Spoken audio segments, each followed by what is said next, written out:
Okay, so we are recording now. So Stacy, I really appreciate you spending some time. We went over in the backdrop some questions and what I'd like to talk about. So I'm Leslie Cornwell with Midwifery Business Consultation. I've been a nurse midwife for 7 years. Stacy and I have known each other for years. This is our first chance being virtual, but on the phone we've known each other for years. I've had the pleasure of using her amazing billing company, Midwives Advantage. So Stacy Carruth-Snell is the CEO, and also I didn't talk much about your home birth practice, but you also clinically practice on top of running this billing company. Yes, I do. So if you don't mind telling me a little bit about Midwives Advantage and why you started this company and what your services are about. Midwives Advantage came out of the need to see services for midwives that were billed to insurance, processed and paid. What I found in my own private practice and through my own deliveries was when we would submit a bill for the care a midwife had given, they'd be denied. And, you know, the codes were right, the diagnosis was right, the place of service, all those things.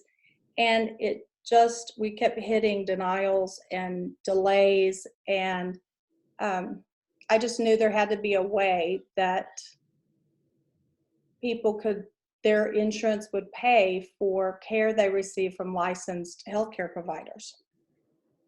Especially when they pay so much for their health care. And I'm excited about the Affordable Care Act. So if we can get insurance companies to pay for midwives in the birth center's home and hospital, that's better for us. It opens people's choices to where it's, you know, all the decisions we make in life are financial. You know, whether you drive a foreign car or a domestic car or ride the bus, your finances determine where you everything live. Grocery Everything. store, yep, where your And house.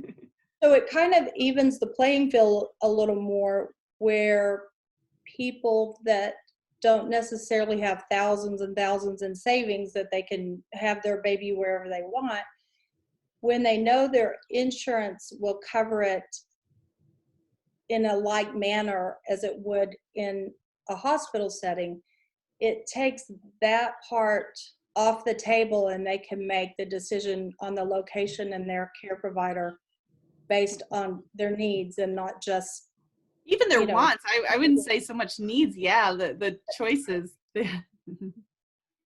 So perfect. The other question I have, why do you think it's so important for midwives to understand billing and coding? I know you and I have talked about it numerous times, and I'm a huge advocate for insurance processing and midwives to have this business knowledge background. I think they need at least a basic knowledge. Just like any business owner, you need to know what the parameters are and the goal and how to get there in every aspect of your business. And insurance processing is a part of a midwife's practice. Mm-hmm. And, you know, just even having a basic knowledge of insurance billing let you know, like if you've hired that service out, it lets you know if that service is operating according to legal standards, or if you're going to do it on your own, you're going to need more than basic. Yes. And the time involved in that learning curve and learning by mistakes versus I have a lot of courses talking about hiring the experts versus you doing it yourself. We as midwives are amazing at caring for women, but it's important to understand the basics, but to know the good resources out there that will get you paid what you're worth, do it fairly, doing it appropriately. Yeah. Timely and quickly, you know, time's money. Yes. Let's put stuff in, get it paid in 30 days and move on. Let's don't spend months and years faxing the insurance company stuff, sending in files, you know, defending what we submitted. Let's just get on the fast track and get paid for it and move on.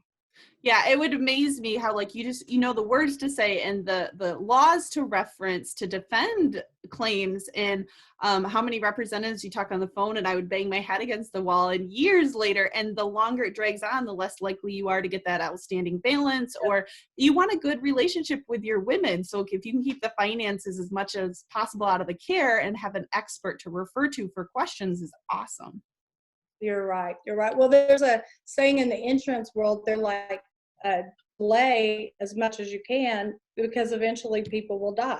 Well, not that a lot of our clients are going to die anytime soon, but they've played their hand in that delaying and not paying. Some people get tired of the communication, the correspondence, and that's where we've kind of cut through all that over years of learning how to play by the rules. Oh yeah, there's so many studies out there that show the longer that I think they purposely, I'm probably get myself in trouble, get trained to drag it on, because the longer it gets dragged on, the lower they have to pay, the more the claims. It just financially doesn't make sense. You're paying that biller in-house to follow up on a claim, and eventually the overhead doesn't even make sense, especially small office stuff. I know with global maternity and our charges is a little different, but GYN primary care stuff, you're going to fight for $50 for 5 hours. That doesn't make sense. For 5 months, right? It doesn't make sense. Yeah. Yes. So a common question I get asked, and I see on blogs often, when you're starting your own midwifery practice, how do you decide to be in network versus out of network with an insurance company? Well, I think the basic thing is understanding when people are in network, those are contracts created by the insurance company. And of course, they're going to serve the insurance company's interest. That's the main idea. And they have a fee schedule. And those fee schedules, they're the rock bottom prices. Many of them are less than Medicaid. Mm-hmm. And you can negotiate fee schedules, but you're dealing with sharks. If you've Yeah, ever it's a watched lot harder, especially being a tiny place. Yes. and they can, they've got a lot of data at their disposal. They can run your MPI or run your social and see the volume of claims that you've submitted. And they know when they're dealing with a little fish, and the sharks are going to eat the little fish. But if someone did not negotiate a fee schedule, you know, something that cash pay, an office visit that might be $100, the insurance is going to offer like $32 on their fee schedule, and the patient will pay $20 copay and the insurance will pay $12. And many providers think, well, you know, I'll see a lot, or I'll make up that money with volume. And from what I've seen, the fee schedules, you just couldn't make up that loss. It's going to be a loss. So the difference in out of network is your fee is your fee, whatever you determine. And there's other ways I'm sure you'll talk about later to determine a fee schedule. Yeah. But the insurances companies can't legally reduce your charge unless they negotiate with you and you agree. And what we've found through the years of, I wouldn't say perfecting, but definitely improving insurance billing, is the out-of-network providers get paid much better than in-network. And it takes some navigating, it takes some education, but it is possible. Yeah, and it's that quality of care versus quantity. As midwives, we want to give personal, amazing care. We don't want a high volume like a hospital. That's the last thing a midwife wants to do when they have their own mission and value they're creating for their business. I have a good friend that's an OB-GYN, and I saw her schedule one day, and she had 40 patients on her schedule for a day. And I'm sitting here going, how does that even break down? Like if you work an 8-hour day, at 5, and you have to document in between, and I'm just like, no wonder doctors spend 5 minutes in the room with a patient. Well, and all I think about is why we have insanely high morbidity and mortality rates for our women in a good chunks during pregnancy. It's because of this insurance dictated assembly line. So yeah, I think Right. with deciding in network, out of network, doing a good market analysis for your area, what the competitors are doing. I know in the Midwest, it's harder to find insurance companies that have out of network benefits. So you have to decide if it's an HMO, do you want to risk not taking that clientele population or doing cash? Sometimes can do a necessity of need. I know those are all detailed things, but I think it's important for midwives just to do an analysis. But yes, I found statistically for most midwives, birth center, private practices, most of their insurance processing is out of network to be successful long term. Yes, I agree. So the other thing I wanted to talk about is the difference between billing your own insurance claims yourself versus hiring an expert.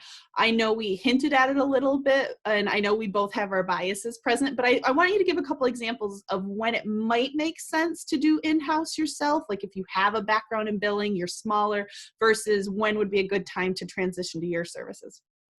I agree with what you said. Some people, if they're smaller, we find people that partner with Midwives Advantage, many times they will keep their professional billing in-house, or like they've done it historically, or do it themselves, and then they bill for labor or extended time or facility or newborn claims. Some of the claims that are harder to work through. And they're not sure of and don't feel confident in, then they will partner with us to do that aspect of billing. Okay, that makes total sense. Common mistakes you see midwives doing when they do their own claims. You get a new midwife on your team that you're going to start fixing claims from the past. You're going to help giving education. What are common mistakes you see?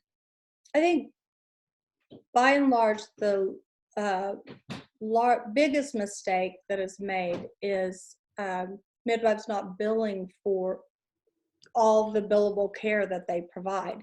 Many of them are familiar with the global code 59400, 59400, and they turn that in and think they're done, but they don't realize they had a woman that had a trickle bleed or had a postpartum hemorrhage, or they treated for shock, or they transported to the hospital for a retained placenta. They don't realize that there are additional billable codes. They've earned more money for those services. So I think that is the biggest, I wouldn't say necessarily mistake, but oversight. Yeah. That they just, with some more education, to realize that all the scenarios that they treat and the work that they did isn't just included in 59400. Yeah, I think that's a big thing, is that insurance reimbursement, to make an already established practice so much more efficient. The first thing I look at is, what are they billing? What codes are they using? Their revenue stream, because it's not increasing the volume. It's not marketing more. It's going back to the basics. You're already giving all this care. Most midwives are not billing all the codes that are outside of maternity care that's the work they performed. Yeah, exactly. So is there any other specific tips while we're closing for insurance processing advice? Anything, if a midwife is considering starting their own practice, considering switching from a cash fee schedule to an insurance reimbursement process, they're in the beginning stages, what advice do you have for them? I would say spend time doing a little bit of research and reaching out past your norm, what you're normally doing. Like you, Leslie, do a consultation with someone, see if who is out there. There are people and companies out there that can broaden the horizon for what midwives are already doing. But one of the biggest things that I've used in my own life is, sometimes you have to spend money to make time, to make money. And a lot of times we want to hold on to that money because we feel like that's a commodity that's in demand and sometimes short supply. And it's like, I love Success Magazine, love it. And I heard a recording years ago and it said, you know, do things that cause a reoccurring return on your investment. Yeah. And, you know, as midwives, they want to care for clients. That's what we do. We offer care.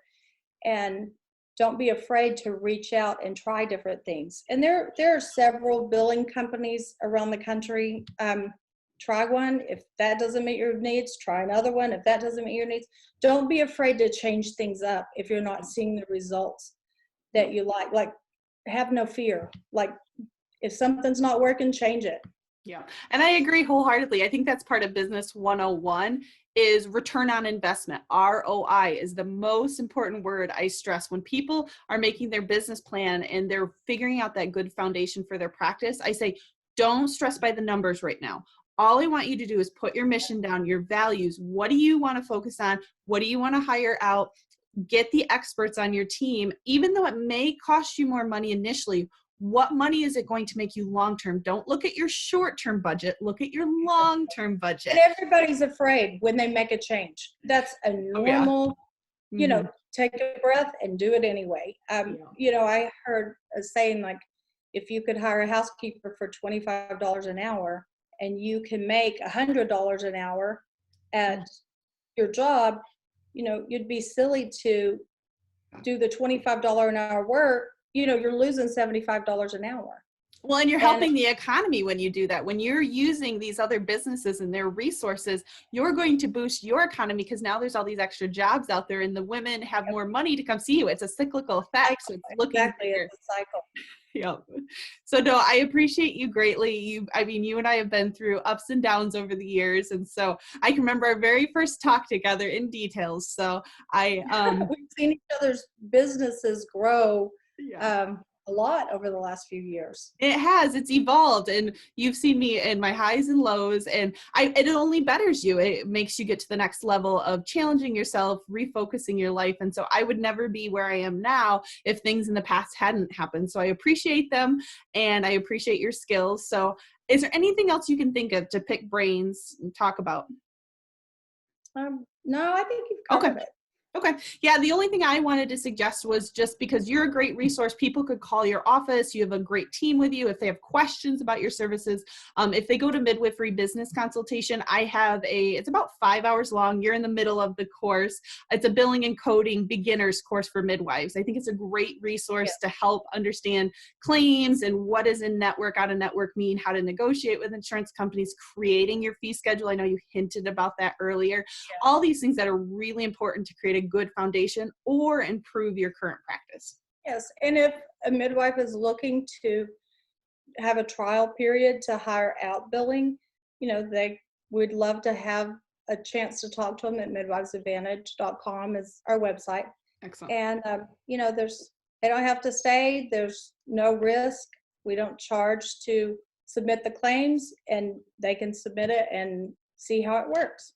Yep. And that's the part I love the most about your services, because if we don't make money as midwives, you don't make money. I know a lot of services will have a monthly fee cost. They'll charge a percentage based on claims versus the money earned. And I like making arrangements with people where they've got risk on both ends. If you're doing a flat marketing, like even on other aspects of my business, I'll give them a commission off my profits because they're more motivated to get a better rate for me or do a better job because they've got some skin in the game. So. Exactly. Well, no one here gets paid until claims pay. So it's important to everyone, you know, that we get claims processed and paid quickly and resolved and finished up. And that's the thing I appreciate so much about where we are now versus where we were 10 years ago. It's, you know, we see some claims pay in 4 days, some in 7 days, some in 10 days, but we usually have everything resolved by 30 days. And man, we reached a goal. Amazing when we can have a talk as midwives with our clients at 6 weeks and resolve our payments from insurance is amazing. And that, you know, that's been a journey because you've experienced some of that where there were times we would, you know, deal with the insurance companies for months, and we learned we learned how to play the game by their rules and get midwives paid fairly for the work they do. So we're Yep, excited. that 10 years it took you to get that skill. I don't think most midwives want 10 years of business startup learning those rules. So, But we kind of have a saying around here, we're the advantage you need. So, yeah. you know, Well, and I it think didn't that's a come easily. Yeah, well, thank you so much, Stacy. I think that's a great point to end on. And if anybody wants, I will put on the YouTube a link at the bottom for my midwifery business and Midwives Advantage. And then just the podcast you can go to. If you Google search both of our business names, it'll be easily found. So thank you very much, Stacy. Bye-bye.